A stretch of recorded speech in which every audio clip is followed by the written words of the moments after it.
Welcome back, students. So last video we have discussed the effect of heat on matter.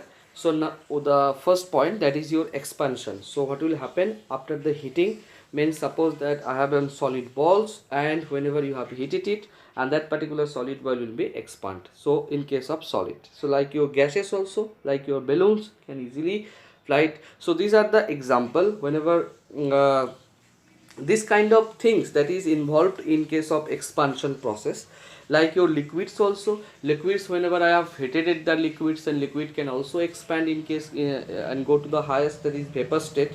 So now coming to the point, that is your change of state. So change of state means also we have seen from above, the solid, liquid and gases change their state by the action of heat, that is your interconversion states of matter occurs by the action of heat, which is a physical change. No new substance is formed. Water, ice and steams are the three different physical states of water. Okay, so in case of change of state, that is another another effect of heat on matter. So what will happen after the heated one is expansion is happened, and after the change of state also possible. Change of state, like there is interconversion states of matter, means solid, there is ice example, and converted when you heated it. So what will happen, that particular water ice will be converted into liquid, and after that again heat it will convert into gaseous, and the reverse process also followed. So this is the change of state. Now coming to the point, that is your chemical change. So chemical change means something what is changed in the basis of their chemicals. In the basis of chemicals means chemical bond, that is also changed. Some chemicals, new substance also form. That is called the chemical change. That means this cannot be converted in the previous one, or you can say that the new substance will be formed.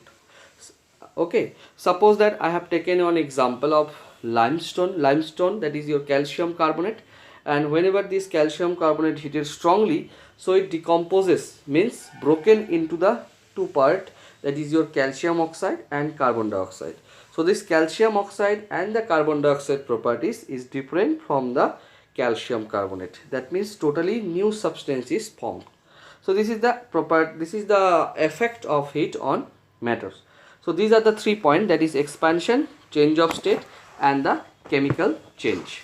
Okay, now coming to the point, that is there is space between the particles of matter. So this is one question is here. So the answer of this question, that is there is a space between the particles of matter, means suppose that one example, this is a question, so I will just give an explanations about these questions. So suppose that I have taken some water and I have taken some common salt. Okay, that is your sodium chloride. Now I mixed it, and after that stirred it. Okay, so what will happen, the whole salt, that is common salt, will be dissolved, means dissolute, or dissolutions will occur. That means whole the solute, that is your common salt, will be mixed in this particular water. The water level does not rise up. So how it is happen, suppose that I have taken one example. Suppose that if you have a bed and if you have a bench, now some persons have occupied the space. Okay, so suppose that particular bed can 10 persons can accommodate in at a time. So whenever the person will 15 or 16, what will happen, or you can say that the 12, so what will happen, the space will be very less, so they cannot hold that means the bed cannot hold the other persons, that is more than 10. So that means something, the space is required, or you can say that the some space is required this time, or means overcrowded is happened. But see this example, suppose that I have taken one example of 50 ml water, and I have just added 1 spoon of water, 1 spoon of sodium chloride. Now we mixed it. So we know that the matter can occupy space, and it has occupied space as well as it has some sufficient mass also. So why the sodium chloride when you add it in particular water, the volume of the water remains same. How it is possible? So see, this is the reason is, so we know that we know that the solid particles, when dissolves in water, so in this particular process, actually what happened, liquid, we know that the properties of the liquid. So from the properties of the liquid, we know that the liquids having some intermolecular space, right?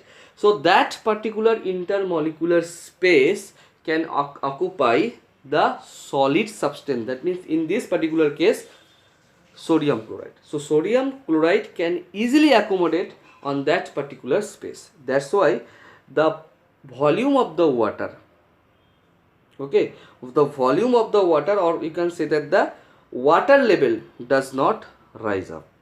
Okay, so from this experiment you can easily tell that the particles of matter, in case of liquid and gaseous it only possible. So in case of liquids and gases, sometimes solids having the some definite space. So higher classes you have learned these things, but still particles of solids and liquid having some space, and that particular space the other solid particle can easily accommodate. Okay, thank you. So this is the whole chapters of your matter, and the two unit has been covered, that is unit 1 and unit 2. And now your work is, that is, you go through the whole books and you one by one you try to understood what actually said in this your topics, and clearly understood the each and every point. Okay, thank you.